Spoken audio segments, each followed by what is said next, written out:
की सब ये सोच रहे हैं कि अगर ये 400 पार वाला नारा जाना है तो कर्नाटक में परफॉर्मेंस बीजेपी को रिपीट करनी होगी। ऐसा होता हुआ दिख रहा है या नहीं? बटन मेरे हाथ में है, अनुमान ये बताते हैं। ये देखिए 20 से 22, माफ कीजिएगा, ये जो 2 से 3 सीटें ये केरल के नंबर्स आ गए हैं। इसको करेक्शन करना होगा क्योंकि ये केरल का नंबर आ गया। ये भी दिलचस्प है, आपने पहले ही सस्पेंस खोल दिया केरल वाला। ये माफ कीजिए, केरल का जो क्वेश्चन पेपर था ये पहले थोड़ा लीक हो गया। तो थोड़ा सा इंतजार करना होगा। अभी हम आपको दिखाने वाले हैं कर्नाटक के नंबर्स। कर्नाटक में पिछली बार बीजेपी को 25 सीटें आई थी और अब देखिए 23 से 25 सीटें आती हुई दिखाई दे रही हैं। एग्जिट पोल में जो नंबर है जेडीएस गठबंधन में है, एक सेकंड, जेडीएस गठबंधन में है और जेडीएस की पिछली बार जो सीटें आई थी वो 2 से 1 सीट आई थी हैं? तो ये आप क्या कह रहे हैं इस बार? इसका ब्रेकअप बताइए तब समझ में आएगा मामला। नहीं, इस बार जो है बीजेपी को 20 से 22 सीटें मिलती दिख रही हैं, जो पिछली बार 25 आई थी। 5 गिरेंगे वो। और जेडीएस को जो 1 सीट मिली थी अब 2 से 3 मिलने की संभावना है। तो क्या ये गठबंधन एक बार फिर से अपर एज अगर हम ले ले प्रदीप जी तो ये तो 25 को रिपीट करता हुआ, मतलब रिपीट करता हुआ दिखाई दे रहा है 2019 के परफॉर्मेंस को। 7% वोट शेयर बहुत बड़ा होता है जो जेडीएस लेके आ रहा है। तो बजाय इसके कि दोनों के वोट में कमी हो रही है और कांग्रेस के वोट में इजाफा हो रहा है, लेकिन सीटों के लिहाज से करीब करीब वहीं पर स्थिति बनी हुई है। तो अंजना आगे बढ़ने से पहले देखिए एक बात तो ये है कि जो नुकसान कर्नाटक में बीजेपी को हुआ वो उन्होंने तमिलनाडु से उसकी भरपाई कर ली। यानी अभी हमने 2 राज्य देखे अंजना, और दोनों में अभी आप ये समझो कि पिछले बार वाली स्थिति ही अभी तक बनी हुई है। जो 303 वाली जो स्थिति थी पिछली बार की, अभी नो प्रॉफिट नो लॉस की सिचुएशन इस समय है बीजेपी की तमिलनाडु और कर्नाटक। तो अब बारी है आपको सीट्स बताने की। कर्नाटक में इंडिया गठबंधन की देखिए कई लोग ये मानते थे कि वहां पर सिद्धारमैया की सरकार जिस तरह से विधानसभा में बनी और जाहिर तौर पर डीके शिव कुमार एक बहुत बड़े पॉलिटिकल पंडित के तौर पर उभरे, लोकसभा में वो नुकसान पहुंचाएंगे। लेकिन अगर यही नतीजे होते हैं जो आज हम अनुमान आपको बता रहे हैं तो ये मुहर लगाएगा कि प्रधानमंत्री नरेंद्र मोदी के लिए कर्नाटक की जनता ने पुनः अपना विश्वास जताया है। आइए अब आपको दिखाते हैं कि इंडिया गठबंधन की कितनी सीटें आती हुई दिखाई दे रही हैं। कर्नाटक में पिछली बार कांग्रेस की 1 सीट आई थी और 3 से 5 सीटें उनकी आती हुई दिखाई दे रही हैं। ये साफ बता रहा है कि मार्जिनल इजाफा है प्रदीप जी।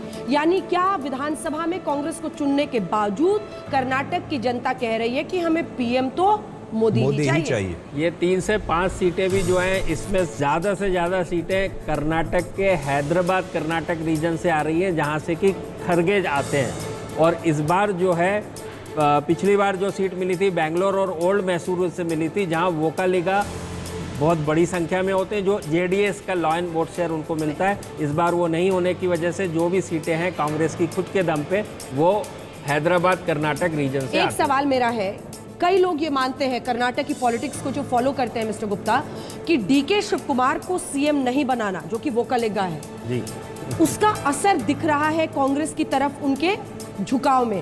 क्योंकि देखिए एचडी कुमारस्वामी कुर्बा जाति से आते हैं और सब चाह रहे थे कि डीके शिव कुमार उनका एक है, उनमें एक एक्स फैक्टर है, एक करिश्मा है। क्या उसका भी असर लोकसभा के इन रिजल्ट्स में, अगर यही अनुमान आपके नतीजों में बदलते हैं, उसका भी असर है? मैं आपके करेक्शन करूंगा। आपने एचडी कुमारस्वामी का, एचडी कुमारस्वामी भी वोकालिगा हैं। सिद्धारमैया नाम गलत बोल दिया। सिद्धारमैया को सीएम बनाया गया और इनको नहीं बनाया गया, डीके शिव कुमार। नहीं, देखिए सीएम तो एक बात है, इसमें मैं 2 बात प्रमुख कहूंगा। एक, सबसे बड़ा खरगे जो साहब थे वो कांग्रेस के प्रेसिडेंट हैं, दलित समुदाय से, एससी समुदाय से आते हैं, उसका बड़ा इजाफा इसमें मिलता हुआ दिख रहा है। और वोकालिगा के वोट जो हैं वो एनडीए के साथ। बड़ी इस बात जो है वो है हॉट सीट की, और हॉट सीट में हम आपको दिखाने वाले हैं भासन सीट, जिस पर बहुत ज्यादा चर्चा हुई। देखिए बीजेपी और जेडीएस के जॉइंट कैंडिडेट वहां पर प्रज्वल रेवन्ना थे और इसकी वजह से वहां पर कांटे की टक्कर बताई जा रही है। मॉनिटर पर अगर मुझे दिख जाए, जो हॉट सीट पर जो कांटे की टक्कर दिखी, प्रज्वल रेवन्ना पर कई सारे मामले चल रहे हैं, आपराधिक मामले। और ये देखिए प्रज्वल रेवन्ना जेडीएस की तरफ से जॉइंट कैंडिडेट गठबंधन के वहां पर रहे हैं और यहां पर कांटे की टक्कर दिखाई दे रही है। श्रेयस पटेल बहुत दिलचस्प कैंडिडेट है। श्रेयस पटेल की उम्र 32 साल है। बहुत दिलचस्प है इनका पूरा, जो आप हिस्ट्री देखेंगे, इनके जो दादाजी थे वो पहले लड़ चुके हैं। पुट्टुस्वामी साहब 1999 में 2 दादाओं का मुकाबला हुआ था यहाँ पर, और उन्हीं के पौत्र हैं ये श्रेयस पटेल। इन्होंने पिछली बार विधानसभा चुनाव में एचडी रेवन्ना, प्रज्वल रेवन्ना के पिता को कड़ी चुनौती दी थी, और बहुत कैरिज्मेटिक है, मतलब कुछ हजार वोट से सिर्फ जीत पाए थे प्रज्वल रेवन्ना के पिता। तो ये सीट बहुत दिलचस्प है, और यहाँ पर अगर श्रेयस पटेल इनको, प्रज्वल रेवन्ना को कड़ी चुनौती दे रहे हैं, तो इसका क्या मतलब है? क्या जिस मुद्दे को पूरे देश में कांग्रेस पार्टी और विपक्ष ने उठाया उसका असर दिखा? प्रदीप जी, 2 लाइन। नहीं, बिल्कुल इस सीट के ऊपर असर दिखा जैसे आपने बताया, और एचडी देवगौड़ा जी बहुत बड़े फार्मर। नहीं, हमारा एक ही सवाल है, प्रज्वल रेवन्ना जीत रहे हैं या हार रहे हैं? नहीं, कांटे की टक्कर है, इसलिए कुछ भी कह पाना मुश्किल है हमारे सर्वे के आंकड़ों के अनुसार। तो इसलिए मैं कहूँगा कि कोई भी कुछ भी हो सकता है। जी, तो अंजना, जैसे मैंने आपसे कहा था कि एक विकल्प हमारा फोन और फ्रेंड वाला भी होगा, क्योंकि उससे भी हमें समझने में आसानी होगी।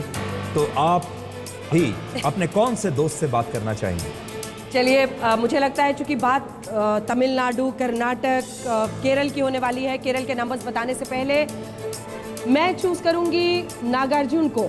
नागार्जुन को आप यहाँ बुलाइए। जी, तो हमारे कंप्यूटर बाबा जो हैं, हम उनको कहते हैं कि अभी नागार्जुन को आप स्टूडियो में हमारे साथ यहाँ पर प्रकट कीजिए। नागार्जुन वैसे तो बेंगलुरु में है, लेकिन देखिए अभी वो हमारे कौन बनेगा चैंपियन वाले स्टूडियो में पहुंचेंगे। अब शायद आने वाले हैं, इंतजार कर रहे हैं हम। अब आएंगे, अब आएंगे, अब आएंगे। ये देखिए, क्या बात है।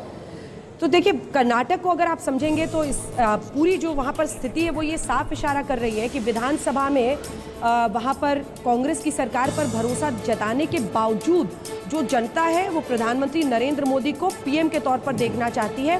प्रज्वल रेवन्ना का मुद्दा इतना पूरे देश में लोगों ने उस पर प्रश्न किया, लेकिन क्या वोटर ने उसको उतना बड़ा इशू नहीं माना है, ऐसा फिलहाल दिख रहा है। हालांकि आपको बता दें, दिलचस्प ये भी है कि प्रज्वल रेवन्ना को जब वो विदेश भाग गया आपराधिक मामलों के आरोपों के बीच में, उसको ऑल विमेन कॉप टीम ने पकड़ के लाया है।